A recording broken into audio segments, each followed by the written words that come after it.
Hello दोस्तों, आप सभी का स्वागत है हमारे YouTube channel the crazy board पर। दोस्तों आज हम प्रश्नावली 4.4 के क्वेश्चन नंबर 2 को सॉल्व करेंगे। दोस्तों ये क्वेश्चन इंपॉर्टेंट है बोर्ड एग्जाम के दृष्टिकोण से, तो ये वीडियो को आप लास्ट तक जरूर देखिएगा। दोस्तों क्वेश्चन नंबर 2 है, निम्न प्रत्येक द्विघात समीकरण में k का ऐसा मान ज्ञात कीजिए कि उसके दो मूल बराबर हो। बोल रहा है कि इस द्विघात समीकरण के दो मूल बराबर है, तो इसके लिए आपको k का मान ज्ञात करना है और द्विघात समीकरण हमको दिया हुआ है। तो आइए इस क्वेश्चन को सॉल्व करते हैं। दोस्तों द्विघात समीकरण है तो इसका दो मूल होगा, यानी x का दो मान होगा। तो इसका दोनों मूल बराबर कब होगा? जब d बराबर 0 होगा।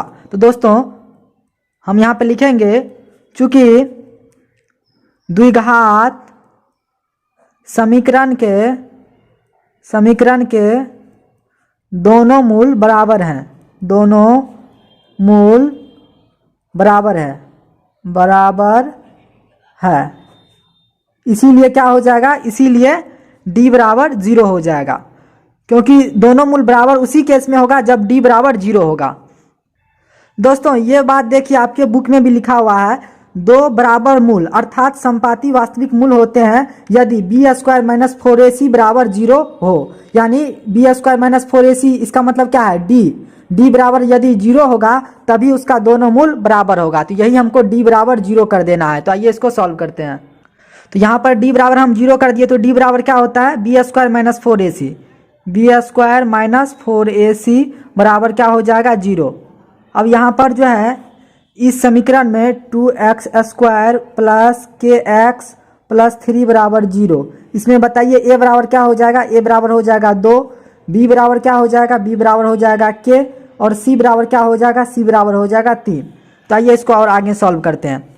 तो अब क्या हो जाएगा? b² b की जगह कितना है? k, तो यहाँ पे क्या आप लिखिएगा? k² माइनस 4 गुना a की जगह क्या है? 2, तो 2 लिख दीजिए, और c की जगह 3 है तो 3 दे दीजिए, बराबर 0। क्या हो जाएगा? k² माइनस 4 दूना 8 तिया 24 बराबर 0, या k² बराबर क्या हो जाएगा? माइनस 24 है, इस साइड आएगा तो प्लस 24, इसीलिए k बराबर क्या हो जाएगा? k बराबर हो जाएगा आपको प्लस माइनस √24, क्योंकि स्क्वायर अगर बराबर के उस साइड आएगा तो क्या हो जाएगा? प्लस माइनस √24, इसीलिए k बराबर क्या हो जाएगा? इसका वर्गमूल निकालिए।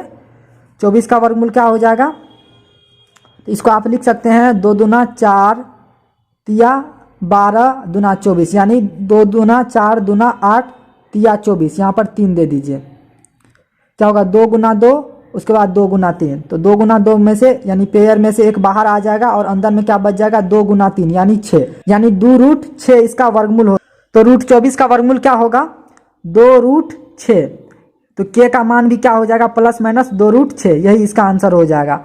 हमें उम्मीद है कि ये क्वेश्चन आपको समझ में आ गया होगा। आइए अब दूसरा क्वेश्चन को सॉल्व करते हैं।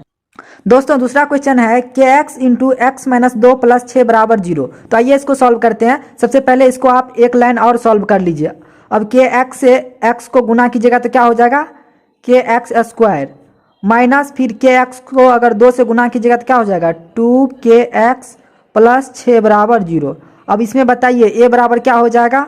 k, b बराबर क्या हो जाएगा? माइनस 2k, ये हो जाएगा माइनस 2k, और c बराबर क्या हो जाएगा? 6, तो c की जगह आप 6 दे दीजिए। तो फिर हम वही लिखेंगे, चूंकि द्विघात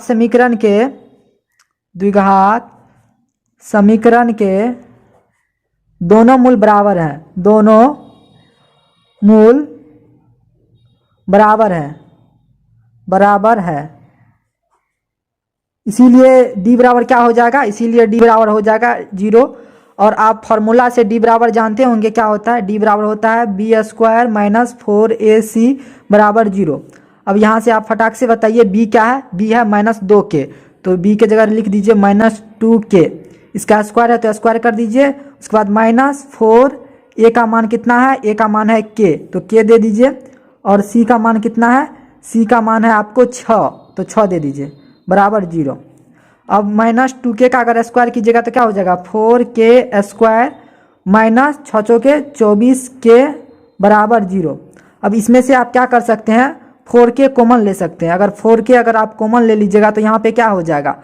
k बच जाएगा, क्योंकि 4k² है, इसमें से 4k अगर आप कॉमन लीजिएगा तो यहाँ पर k बच जाएगा, माइनस उसके बाद 4 छके 24, यहाँ पर 6 हो जाएगा बराबर 0। अब ये गुणनखंड है, अब इसको आप सॉल्व कर लीजिए या एक बार आप लिख दीजिए 4 के बराबर 0, तो यहाँ से के बराबर क्या हो जाएगा, के बराबर 0/4, इसीलिए के बराबर क्या हो जाएगा 0। तो यहाँ पर के बराबर 0 निकला और दूसरा कंडीशन क्या है, के माइनस 6 बराबर 0, के माइनस 6 बराबर 0। तो यहाँ से के बराबर क्या हो जाएगा 0 + 6, यानी के बराबर आपको 6 हो जाएगा। तो एक के का वैल्यू निकला हमको 0 और दूसरा निकला 6, तो यानी 0 6। तो अगर हम यहाँ पर के का मान अगर 0 रखेंगे तो यहाँ पर बताइए अगर के का मान अगर हम 0 रखेंगे तो 0 से अगर x² में गुना करेंगे तो ये 0 हो जाएगा। यहाँ पर भी अगर हम के का वैल्यू 0 रखेंगे तो ये सब का वैल्यू क्या हो जाएगा 0 हो जाएगा। तो यानी के का मान ये मान्य नहीं है, ये के का मान ये मान्य नहीं है, ये अमान्य है, ये अमान्य है। इसीलिए के का वैल्यू क्या हो जाएगा 6, इसीलिए के बराबर हो जाएगा आपको 6, यही इसका आंसर हो जाएगा। हमको उम्मीद है कि ये क्वेश्चन भी आपको समझ में आ गया होगा। तो दोस्तों मिलते हैं अगले वीडियो में, तब तक के लिए आप पढ़ाई करते रहे। Thank you for watching this video. जय हिंद दोस्तों।